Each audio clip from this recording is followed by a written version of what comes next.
How many of you out there feel a disconnect from your own internal values and mission and your own consciousness? We are diving into that today with our guest, Stacie Shifflett. Stacie, thank you for being our guest on the Interstate. Thank you for having me, Bridget. Great to be here. So, man, Stacie, you are making such great strides in helping people reconnect and attain what you call modern consciousness, and also reconnecting with joy. I know that's a lot straight out of the gate. I'd love for you to share more. What are you doing and how can this impact people? Yeah, absolutely.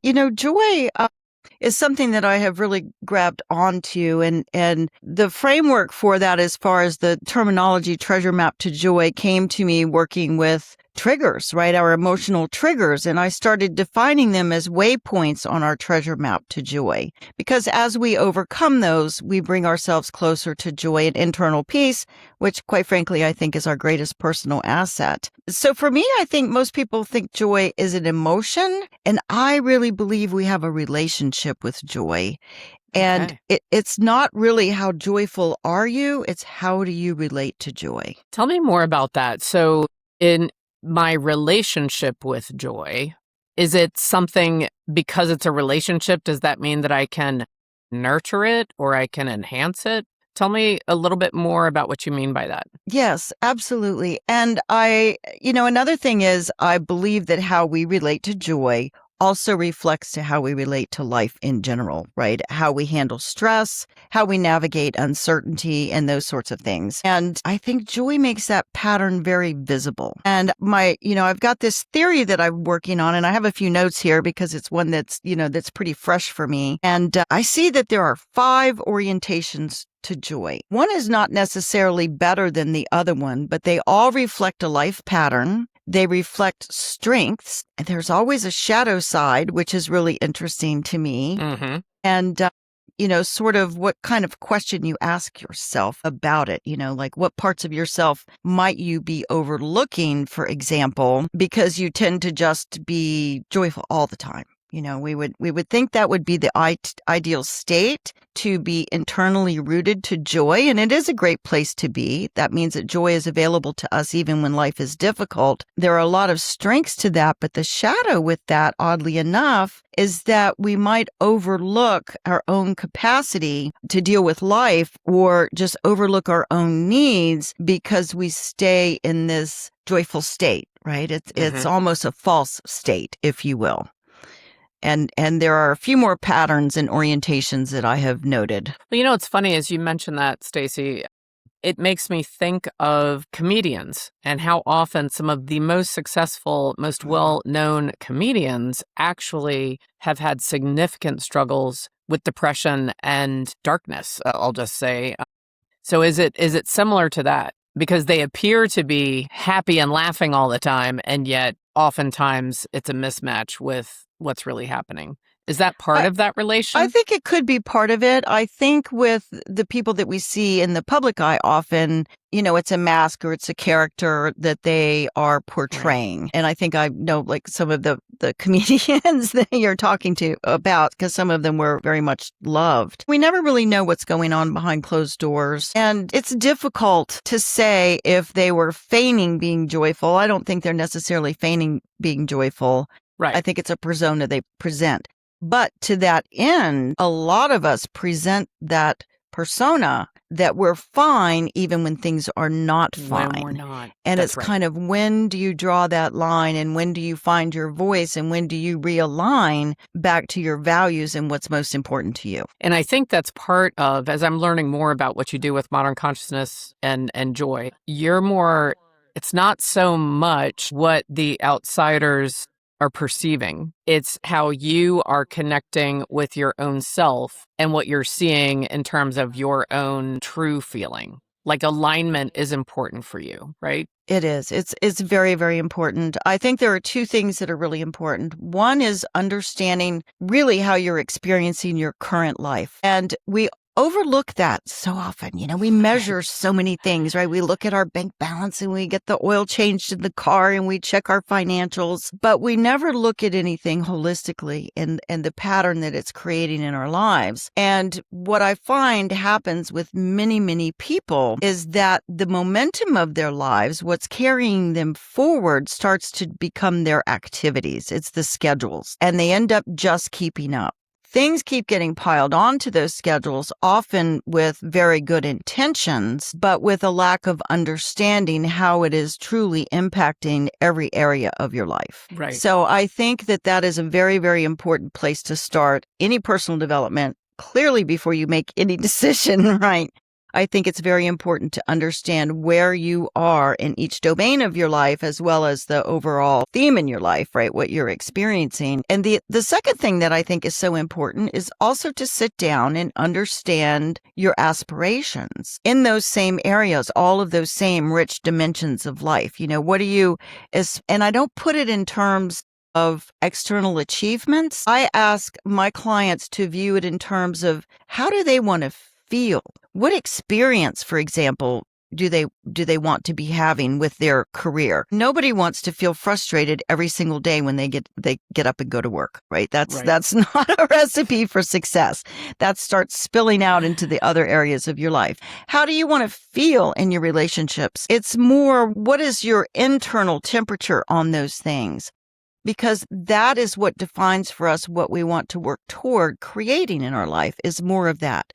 We want to create more of what we want to be experiencing, not more of what we don't want to be experiencing. And it sounds, when you describe it with that clarity, that sounds like something that should be easy and come naturally to us. And yet you and I both know from experience, probably firsthand as well as with our clients, it does not come naturally. And it is easier to say than to do. Why do you think that that's the situation? Well, I don't think we're taught that, right? We're handed so much, which is how it has to be, because we come into this world helpless and we learn and absorb everything around us from our families, the institutions that we're enrolled in, be it school, what have you. It's just kind of the way that it is. And I don't know that we're ever really taught to sit back and look at our life as a living thing. I look at my life as a stakeholder, similarly, right, back to my consultant days, right? When I was doing business process reengineering and implementing these massive systems in federal government offices for federal government agencies, all the people that we talked to were all stakeholders in that process, and you kind of had to get everybody's buy-in. I think all of the areas of our lives are actually stakeholders. I think our most cherished relationships are stakeholders in our lives. And I think that it is important for us to understand not only what we want to create, but what we want to preserve. And we overlook that, right? We might see the career opportunity and the trajectory, and we think, oh, that's what we want to do. And that's just an easy example for most people to, Right. to understand and relate to, which is why I choose that one.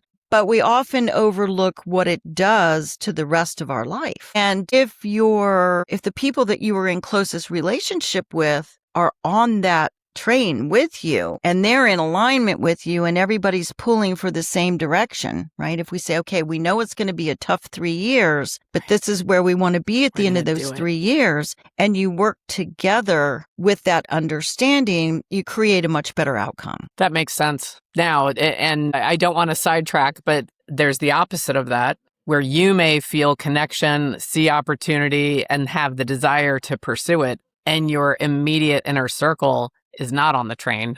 They're still on the platform, or they're on a southbound train, heading in another direction, that can definitely interfere with decision making and alignment, and I'm assuming also joy, right? So I'm not. Yeah, I think the distinction there is you don't necessarily need someone's approval, right? Like, who are those people that matter the most to you? And are they supporting you in the life you want to create overall? right? If someone is literally holding you back in many, many areas, then, it's time to reconsider that To reconsider as well. Right. It's our choice, and we don't necessarily need anybody's approval. But if we're in partnership, a true partnership, then that we should work, I think, together. Well, Stacie, I disrupted you when you were starting to share with us the 5 areas in relationship to joy. I sidetracked you when you mentioned the shadow, and that I would love for you. Can you go back and share with us more about those different areas? I can.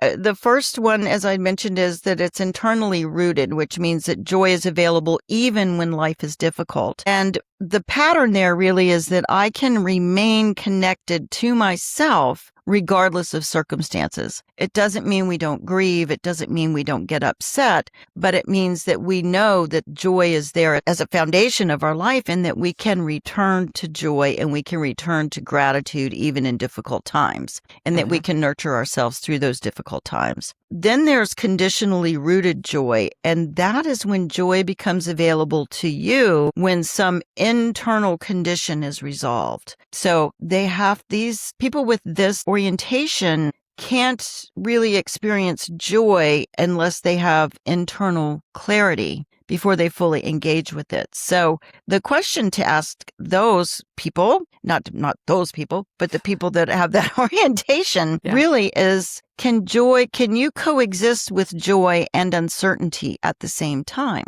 Because one doesn't necessarily negate the other. Right. Clarity is huge, right? Having absolute clarity on a big decision is huge.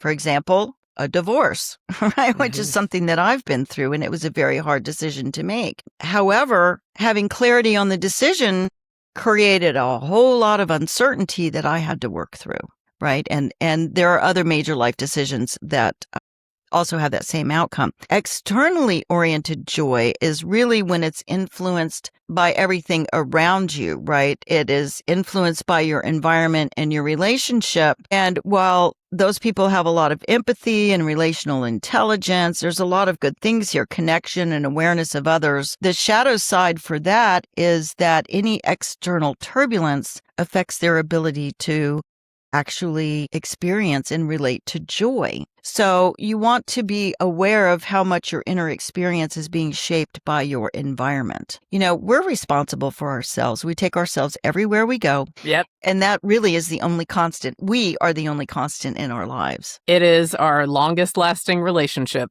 Relationship with ourselves. So, who do you want to be with, right? Let's be with. You better with like someone, yourself, is what I tell people. And understand yourself and what creates joy for you, or what makes you sad, or whatever. There's also intermittently accessed joy.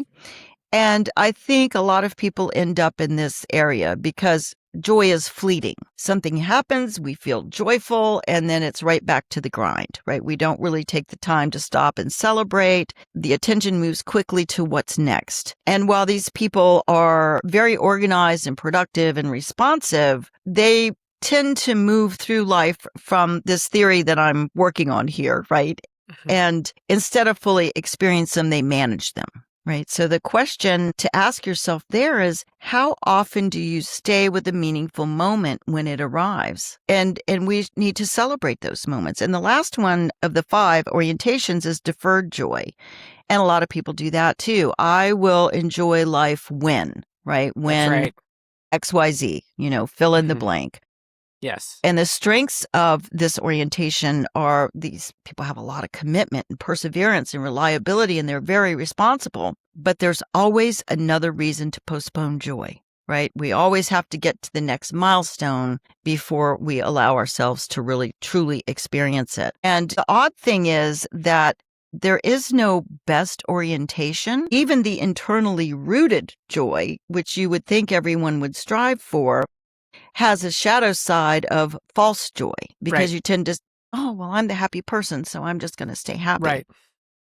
Every single orientation toward Joy has strengths. Everyone has trade-offs. And we develop these patterns for good reasons, right? Somewhere along our childhood, we develop these patterns. And the purpose, I have a quiz for this actually on my website. The purpose of this is really to see yourself, because the more awareness you have about yourself, you have more choices. You have a better understanding. You have more depth to decision making. It's more input. Right. And the more input we have, the better output we can create. I think that's really important. When you think about having confidence and clarity, and especially in big decisions, I feel that a filter that we can incorporate in that decision making that's in alignment with us as an individual is going to allow us to feel more confident in the decision. It does. And they're not always easy decisions. No. No. We make a lot of difficult decisions through life. So it's very supportive of making even those difficult decisions. So one of the thoughts I had as you were sharing that information, you were describing it, I was like,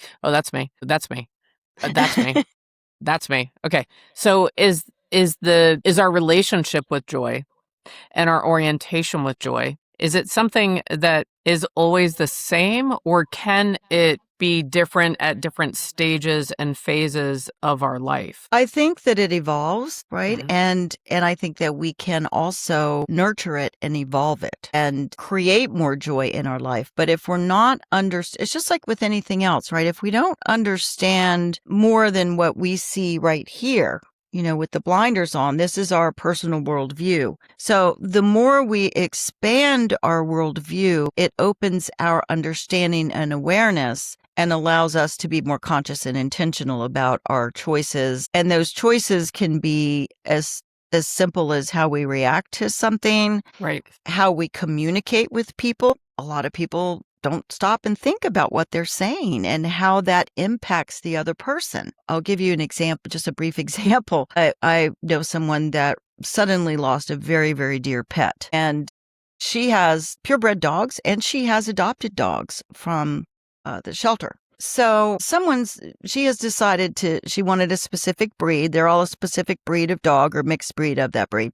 So she decided that she's grieving so terribly that she wanted to get another puppy, and she was going to get one from a breeder. And somebody had the audacity to say to her, well, I don't know why you're not getting a dog from a shelter. You have just sentenced another dog to death by making a choice to go buy from a breeder. Did they mean anything harmful? Probably not. Was it harmful? Yes. Yes. Think before you speak. And once we are aware of those patterns in ourselves, we can start to manipulate them and try to do better. And then we do a little bit better and a little bit better. And for me, that is what personal development is, and spiritual development too, for that matter. Just becoming the next best version of ourselves in little increments over and over and over again. And that is how you change the whole person. Well, I think that is a remarkable perspective. And the more people can lean in and reflect on that, I think it's a very overused word. But if you actually lean in on what Stacie just said and incorporate that into your own thoughts on a daily basis, I believe you'd be able to be more in alignment with yourself. So is that a core component of modern consciousness? That daily, It is, yes. I am going to just be slightly better me today than I was yesterday. Is that a part of that alignment? It is a lot of that alignment. And when I work with folks, generally there is some pattern that is common to multiple areas of your life that's causing some issues. The funny thing about that is it may look one way in one area of your life, and you don't think you're experiencing it in another area of your life, but you are. It's just disguised. So I think when you can move up here and look at the broader patterns of your life as far as what you're experiencing, what's irritating you, what's frustrating you, what you love, I think you begin to understand and see patterns. And once you can start to see the patterns, you can say, oh, so if I just take that one thing and I'm going to work on that one thing for the next month, I'm just going to be very intentional about it and not react, not be on autopilot where that comes into play. So you have to kind of be conscious and think, caught it, right? And pause, make a change, redirect it into the person. And it's all about the person you want to become. It's not about what somebody else wants you to become. Truly, it's what you want to become. And I don't know that we sit with that question enough. What do we want to be? What kind of person do we want to be? And how do we have to be to reflect that to others and to ourselves? Because everything out here is a reflection back to us. Right. I agree with you. I think we don't spend enough time reflecting and I'll say meditating, like digesting that question and that thought. And part of the reason why I think we avoid that is the reality is it might be scary. And it could be scary because it's going to require change and work and effort, getting out of a comfort zone. And one of the biggest things that I think is just my theory that keeps us from reflecting in that area is sometimes if we change to be in alignment with ourselves, we run the risk of losing some of our current relationships or changing some of our current relationships. Yes. And I can tell you from experience, and you've probably had the same experience, that it does. We do lose some people along the way. A lot of the great teachers, it's very popular and it's true. You become the 5 people that you spend the most time with. It's a very tried and true concept in personal development, and it is talked about very, very often. There is a lot of truth to that. And sometimes people come along with you and sometimes they don't. Sometimes people are lifelong friends and sometimes they serve a season of our life. And you can outgrow your friendship circles. A very easy way to think about that, look at an alcoholic. They've got to separate themselves from those relationships because otherwise they're going to continue the behavior, right? It's very difficult to stop the behavior if you're constantly putting yourself in those social circumstances. So when you think of it in that terms, it's a no-brainer, right? Like, oh yeah, I need to stop associating with those people. The smaller decisions are not that obvious, but they have the same impact. It's true. And it's, if you're exactly right. I'm trying to think of a smaller example. For example, if you spend the majority of your time with 2 people that are chronically late, you're probably going to end up being late at times. And you may change your personal standards or boundaries just through the exposure and accepting it. Yeah, I'm trying to think of one that might even be smaller than that. But there's some people that I have known and you've known over the course of our lives that are addicted to drama. They love to just stir up drama. Right. And at some point, that gets old. And so that's an example where you could easily get drawn into that drama and into that gossip and into that. And if you don't want to be that kind of person, it's up to you to make the change. And the changes sometimes are gradual. It doesn't just mean like, oh, I'm never seeing that person anymore. But as you change, people that are not growing and not changing with you will just sort of fall away. It's difficult That's right. for them to see themselves, right? If you're not being drug into that drama, then it's turned back on you. Oftentimes I thought you would take my side or blah, blah, this or blah, blah, that. And you're like, oh, I don't have a dog in this. I don't have a horse in this race, right? I don't have a dog in this fight, whatever we say, right? That's up to you. I don't want to live in this constant turmoil, right? I'd rather talk about this, than I would talk about, what Becky did last Friday night or whatever it is, At some point in time, when you grow yourself, those conversations and those activities just become boring. Well, I have a quick question for you. Sure. On this topic in particular. And if a few of my friends are listening, they're going to be like, oh God, she's talking about me. I have had more than one time. I have had a few occasions where people that I love were really committed to rehashing and digesting and discussing a certain topic, situation, and area. And because I did love them, this is the choice I made, and I'd like your feedback. I decided to be proactive, and I told them, I said, Jane, I love you very much, and I value our relationship because of X, Y, and Z. And I need to share with you that I am no longer able to discuss blank with you. I am sorry that I'm unable to discuss that with you any further. And I just thought that it was better for me to share that with you than to pull away. So I have had that conversation more than once. What do you think about that?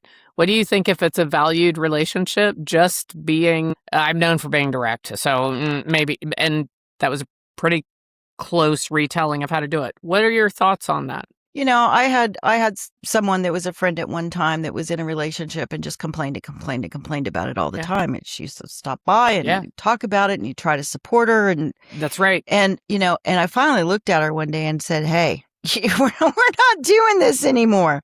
Yeah. You keep complaining about it, but you keep going back and you're not making any changes. Correct. And we're not talking about it anymore. Okay. So you agree.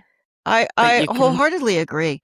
And another side of that came into my mind as you're talking, say when a friend is going through something very difficult and we're trying to be supportive and we are supportive, but we don't see them moving through, let's say, grief, let's go post-divorce after grief, right? When you start to see that person is diving deeper and deeper into being the victim of the situation. Yeah.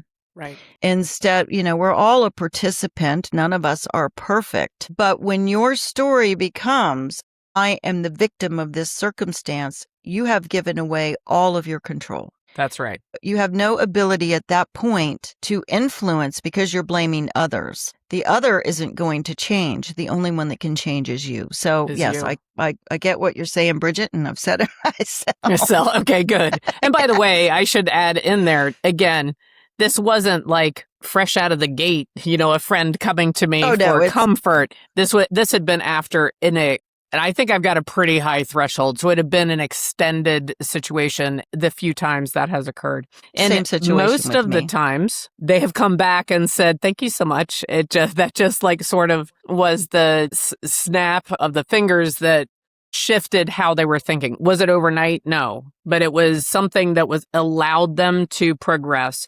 There are some relationships that have faded off after that conversation, and that's okay. I wanted to be respectful enough of them and show that I did value the relationship that I wanted to address it, rather than, because I could sense myself hesitating. And I thought, well, I value this enough that I'm not going to allow myself to hesitate, pull back, and disappear without letting them know that it was something that was occurring. So you leaned into your integrity. Difficult conversations are difficult. Yes.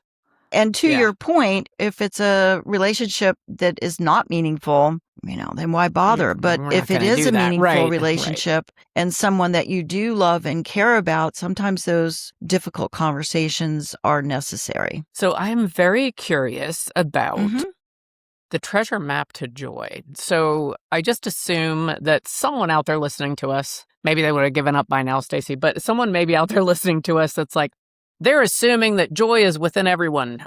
I don't have joy in me because of X, Y, and Z, the story or the belief, the limiting belief they have right now. So this sounds easy for the two of them. This is not possible for me. Your book, Treasure Map to Joy, if someone has that limiting belief, is this book going to allow them to discover that joy is possible for them as well? It does, because it is an inner journey. It's a parable, so it chronicles the story of one woman's, it's called From Disruption to Joy, right? One woman's journey from disruption to joy. She had some life events that were life-changing. They were serious and impacting. And she learns through this book that she, again, is the one that is responsible for pulling herself through this. And she has support, right? She works with a coach through the book. And you actually get to feel her perspective changing. And I think one of the most powerful lines in the book, there are a number, if I could say that, because that's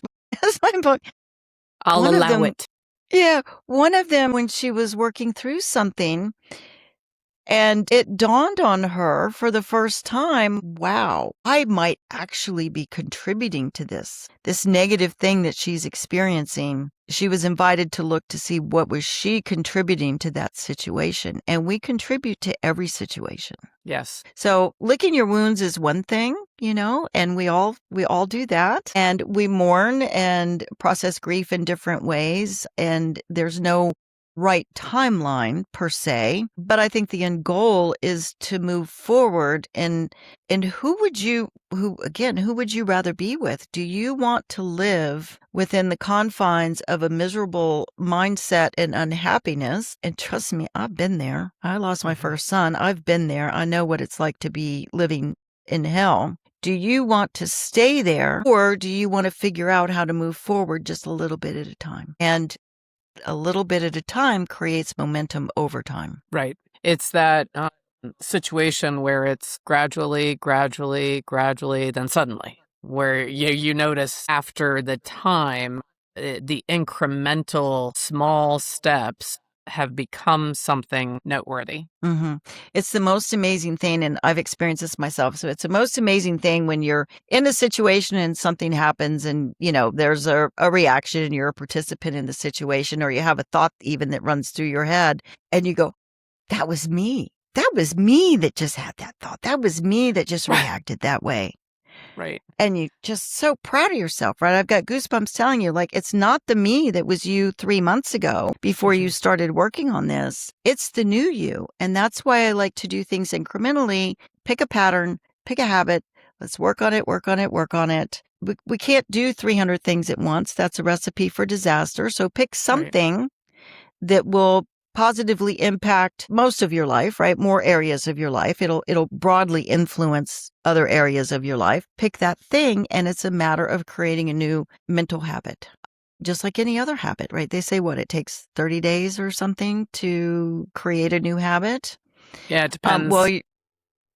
Who you look at, but anywhere from 21 days to 66 is I've seen, but 30 is good. But even your mental habits, they're the worst habits, quite frankly, our mental habits. And when we notice that, oh my gosh, we're thinking differently, it's amazing. And that's why a lot of us actually get into this work, because we've had those experiences and we know the positive change that we have affected in ourselves and that we can help others affect in themselves. I want to loop back to something that you shared earlier that I think impacts this process. You talked about how as humans, we get very wrapped up in the actions, the next action. I need to do this. And we add on more responsibility and more things we have to do. And we get in that trap of being more of a, what's the cliche, the human doing, not a human being. And we get very task oriented. If someone is listening to us and they're currently in a task-oriented, day-to-day standard operating procedure, could what you're recommending, could it be something that is still practical and kind of action-oriented, like if someone's feeling overwhelmed and they're in that action mode, could they decide that they're going to go to bed at a certain time every night? That's very practical. So it's not necessarily mental, but if they change their sleep, that could have a huge impact. So could the first step to what you're describing still be something that would be in that action task world? Or is the first step more powerful if it's more of a mental habit and a self-perception habit? I think the mental habits are more powerful. I really do. And, if someone is in that situation today, what I would ask them to say, okay, how is this way of living, what is it impacting negatively the most, that you cherish the most? And sometimes just that realization alone can create a change. So, also another easy example for somebody to understand. Yes. Your partner or your kid tries to help you do the dishes and clean up, and they load the dishwasher and you just don't like the way they loaded it, so you yell at them. It's the stress erupting from you, right? Like, or you're a control freak. No, that's not the way you're doing it. So Stacie, first, can I just add one nuance? Yes, please. Not only do you yell at them, but you harumph while you're rearranging in the dishwasher what they loaded, right? And then close it with emphaticness. Yeah, okay, sorry to interrupt, but yes, we all know the scene. Yeah, you're absolutely right. So is that creating the outcome you want in those relationships? I'd say probably not, because your partner or your kids are probably going to go, well, I'm not going to help her clean the kitchen anymore because all I do is get yelled at. Right. They may actually be trying to lift a little from your load, and it really doesn't matter. let them Right. run the dishwasher. It doesn't matter if it's not loaded the way that you want. You can, if something doesn't get clean, fine, wash it tomorrow, right? You pull the Right. clean dishes out and go, oh, they didn't get that out. So sometimes it's those small everyday things. We don't tend to think of those little things, right? We think that it's our right. We have a right to say something about that. Well, I'm actually only trying to teach you how to load a dishwasher properly. Right. That's my good intention, but you do it in a nasty way. And it's only because, you're just exploding with whatever is going on inside of you personally. So I think it's more of a mental thing than, try to go to bed by 9:30 and Okay. I just know that a lot of, from what I can gather, most of our listeners are in that high achiever, high driver mentality. And so that's why I wanted to address that, because I think their natural inclination as they're listening to us, if they want to get into action before they read your book or go and join some of your online resources in your community, that they would think, oh, I'll go to bed earlier. So they'd stay in that task realm. What you're saying is pause and think about it more from the mental, like, self-perception and communication habits. Mm-hmm. More I soft. I think, and I've been a high achiever, Yeah. so Right, right, and right. we do. Yeah, we tend to go and go and do and do and do.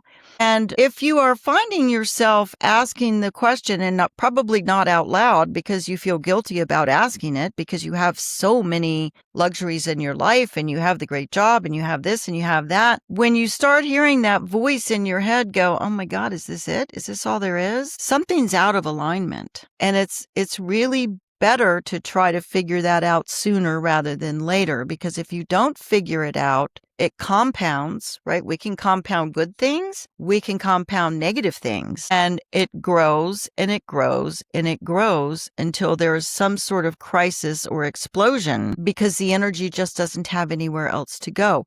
But it's generally because you've been ignoring. And part of it is, to your point earlier, sometimes those truths are difficult, but what is your option, right? So sometimes we have to have the difficult conversations with ourselves too and admit those difficult things. It doesn't mean there's not a solution to it. It just means you have to understand that it's an issue before you can find the solution. If you never admit to it being an issue, then you can't find a solution. So how important is self-talk to So all important. of this? So important. And what recommendations do you have in that regard? Well, I think monitor it, try to listen to it. We're often highly critical of ourselves, highly judgmental of others. We make a lot of assumptions. Two things that I did, I'm sure you've heard of the book, The Four Agreements. Yes. And yes. When I first, I was going through my divorce after a 28-year marriage, and it was about 2 years post-divorce, and I realized I'm like, life looked great on the outside, and I was having a lot of fun, but I couldn't see a future. And I realized that, I was still carrying a lot of anger and resentment. And I remember the first person's office, that was a coach, a personal development coach, when I walked into her office, and she said, well, why are you here? And I said, because I'm tired of being pissed off. I'm just tired of being angry. It doesn't necessarily look like you're angry when you're out and you're traveling and you're with friends and you're doing all of these wonderful things. You've ramped up your social life, blah, blah, blah. But inside, I recognized that inside I was still harboring a lot of anger, and it was not healthy for me. So I needed to change that. And again, who's going to change that but me? I didn't know how to change it. So I looked for resources to support me through that change, right? Both, coaches. Some people have therapists. Go to some seminars, webinars, read some books, find something that interests you and expand your field of vision from your worldview to something that's a little bit larger, because that information that you gain through those processes starts to change the lens that you're looking at your life through. I agree with you. It also allows you to make connection if you desire. But you can also be there and just participate, more receiving and hearing it. You don't necessarily have to connect. I think one of the things that is so meaningful is that you will realize, whether you make connections or stay kind of to yourself, you'll realize that you are not alone. You're not the only person who has faced what you're facing. And it will illustrate for you, usually, that there is a path to life being and feeling differently than it does right in that moment. Yeah, I agree with you very much. And that is, I think, really valuable. There's hope out there, right? When you see Right. that others have overcome the things that you have not yet and maybe don't believe that you can overcome, it gives you hope that there is a path forward. I am curious, in the significant loss you had with losing a child, is that something that you discovered in your recovery from that loss?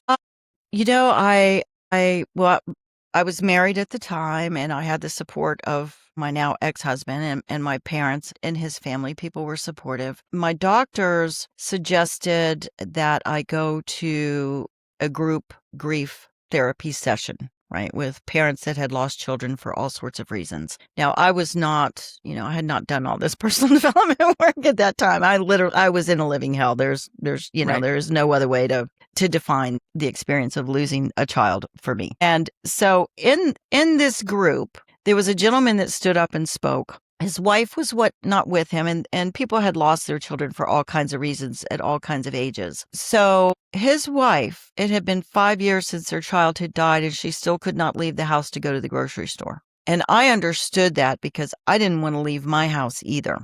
I didn't want to go back to work. I didn't want to do anything, right? I didn't want to answer the door. Somebody might be delivering some more flowers, so I understood it. But what I also understood in that moment when I left was, wow, I don't really know that I want to be living what I'm living emotionally right now in 5 years. And the stories that we tell ourselves can really support us through something. So I could have told myself the story. Now, my child was an infant. He was only a month old. And I could have told myself the story. And I had a brief moment that I did, that I had been robbed of a lifetime with this child, right? Of having experiences with this child. But that's not the story I stuck with. The story that I stuck with was, I am so much better off than all of these wonderful people who have a lifetime of memories in their homes with these children. When the Christmas tree goes up, they remember the Christmases with this child. They remember the high chair at the kitchen table. They remember whatever, right? All of these things. I did not have those memories in my home. So I leaned into the belief that somehow it would be easier for me because I didn't have that. I could just have easily had stayed stuck in the story that I was robbed from enjoying my child. And why did this happen to me, right? So, and I was not, as I said, I wasn't in personal development at the time. I hadn't done all this deep work, but I still had that realization. So some of these, I guess I sort of have naturally. I do have a natural tendency to see. It's one reason why I was so successful in business in many different industries, right? I have a natural ability to see big pictures in detail and spot patterns, kind of all at the same time. But what we tell ourselves, the meaning we give any situation is how we experience that situation. Right. Now, sometimes the meaning is actually the meaning, right? They are just not a person you want in your universe anymore, right? You are not living like this, and that is the right meaning. Right. So I don't mean to sugarcoat it. You don't talk yourself out of something that is the better thing. But all of our experiences are the meaning we give to it. And that's the meaning that I chose as I processed my grief from that loss. Did you find that group setting worked for you for a small period or a longer period? I never went back. You never went back? Okay. I never went back. One session. And just while we're on that topic, and I'm not a doctor, I'm not proclaiming to be, but I hope people know that's okay. You can go to something once and you can take what you take from it. You could go for a while, you could go forever, right? And there's not a right or wrong. And you could also reach out in that group setting. And if it doesn't feel right, it doesn't mean that there's not other doorways you can walk through for healing and growth. Maybe you are very internal, and maybe doing some meditation and journaling and self-reflecting, right? So just, I guess, I don't know why I feel compelled in this moment, but if you happen to attempt to allow joy into your life and the first thing you try doesn't work, it doesn't mean that something else. Yeah. You just keep trying until you find what works, what works for you and what connects. And it does sound like you had a powerful impact from that one meeting. Yes, I had a very powerful impact. I was like, that's all I needed to hear. And I didn't feel the need to go back. And to your point, I didn't feel guilty about it. I didn't feel pressured into it. It was my decision. It's not anybody else's. And that one thing was monumental, and it was divinely timed for me to receive that message, actually to hear that experience and me process it in the way that I did. And had I not gone, that would not have happened. Right. It is funny how sometimes one encounter can lead to a whole different trajectory for your life. Mm-hmm. Yeah. And it's so funny, that man, whoever he is out there, has no idea that he had such a big impact. And yeah, how positively that impacted me from their tragic situation. And I have wondered from time to time, did she ever venture out? I have no way of knowing. I hope that she did, for her sake. Yeah, I hope so too. Yeah. So that's how marriages end and everything else, right? Yeah. A lot of marriages don't survive the death of a child. Mm-hmm. And that could partially be why. Well, it's funny because it's possible, and that sounds like there's, time frames involved. But, had you not gone to that meeting and heard that and had that, it sounds a little bit almost like I'm not minimizing it, but like a light switch kind of moment that changed your perspective, you may not have written Treasure Map to Joy. We don't really know how many things lead us to what we achieve and accomplish and what we give back to the world. And it's remarkable Life to is a think mystery. about. Yeah, It is. It's remarkable, a remarkable mystery. It's a mystery wrapped in an enigma, hidden in a puzzle. Let me find all the cliches. Yeah, it's fun. So I just want to ask you one other question, and this might sound like semantics. I don't mean it for it to sound that way. For you, what is the differentiator between happiness and joy, or is there one? I think the differentiator for me is I view joy as a foundational structure. It is something that can support everything else in your life. I think happiness kind of comes and goes. Joy comes and goes for a lot of people as well, right? The intermittently access to joy people. I think happiness is more of an emotion, and to me, joy is very much a foundation. Joy and gratitude is a foundation that a well that you can reach into time and time again. And it's not situational. Right. My next question for you is, there is a phrase out there and probably some word art lurking at a Goodwill right now that's choose joy. So how much of joy is a choice? Well, I think we have to allow it. I really do think that we have to allow it. And I think joy is just a doorway, but life is the real conversation, is what I believed. And I don't think I think it reflects how we relate to life in general. And, I'm dealing with some vision issues and balance issues, and I'm working with Johns Hopkins, and anyway, it's a long story, but I've traveled the world by myself at times, and I can't necessarily just get in the car and go where I want to go when I want to go right now, as we're trying to solve this communication issue between these systems. And I was sitting here watching a Food Network, championship or something, right? They have, I love to cook it anyway. So it's like a Friday night, and I'm in here, and my son was here, and I'm really into the competition, right? Yay, this, and he's kind of standing there looking sad. And I looked over at him and I said, "What's up, buddy?" And he's like, "I'm so sorry that you just have to, that you can't go anywhere." I mean, he would take me somewhere. I could have a friend come pick me up, but he's like, the gravity of the situation was really hitting him, that, oh my God, here's my active mom sitting here on a Friday night, hoo-hawing at the, at the food competition.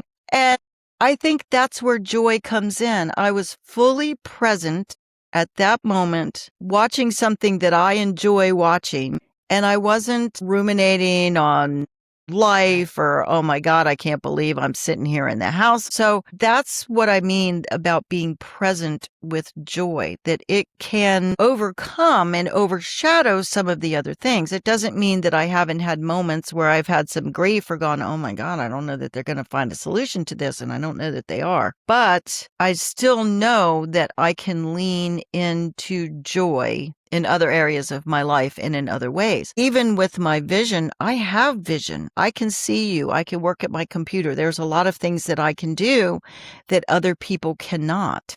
Right.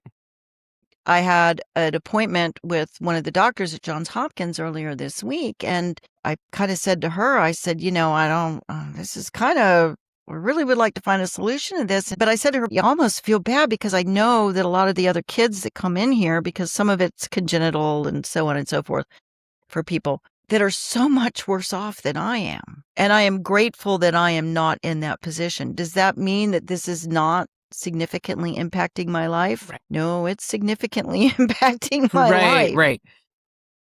But still lean into joyful moments, I guess is what I'm saying, because otherwise, what are you going to do? You're going to be miserable all the time. I don't want to be That's right. miserable all the time. I feel like what you were describing there is you're putting it into a perspective that allows you to still have power. Yeah. Thank you. Because I didn't find very good words there. I went around and around.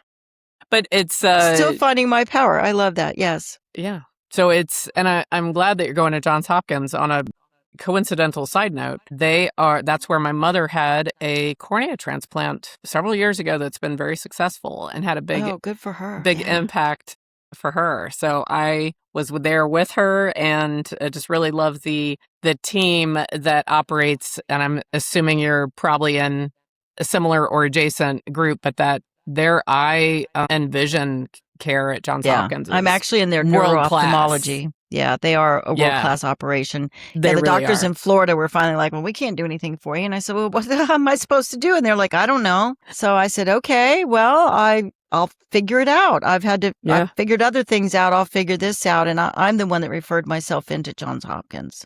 Nice. You can do I think that. You landed in a good place. Yeah. From my secondhand, that was my hope. Inner circle experience. I think you're in a good place. Yeah. Well, Stacie, this has been a remarkable conversation. I feel like I could talk to you for hours. If you are looking to have more joy in your life on a more consistent or in a more aligned manner, highly recommend Treasure Map to Joy. Thank you. Your book that came out. And then you did mention that you have a quiz, you have resources and things available in your website and your social media. And that's with modernconsciousness.com. Yeah. Mm-hmm. So please reach out and connect in a manner that is best for you with Stacie and what she has available there for you. But I want to thank you for sharing with us and being so open. I find that your journey is inspirational and that your work is potentially going to have an impact on a lot of people. Thank you so much, Bridget. I've enjoyed it as well. If you're listening to this episode of The Inner Estate, go ahead and make a comment and let us know, out of those 5 orientations towards joy, which one made you go, oh, that's me. Put that in the comments below. And I hope that you'll come back and join us again for the next episode. Thank you so much.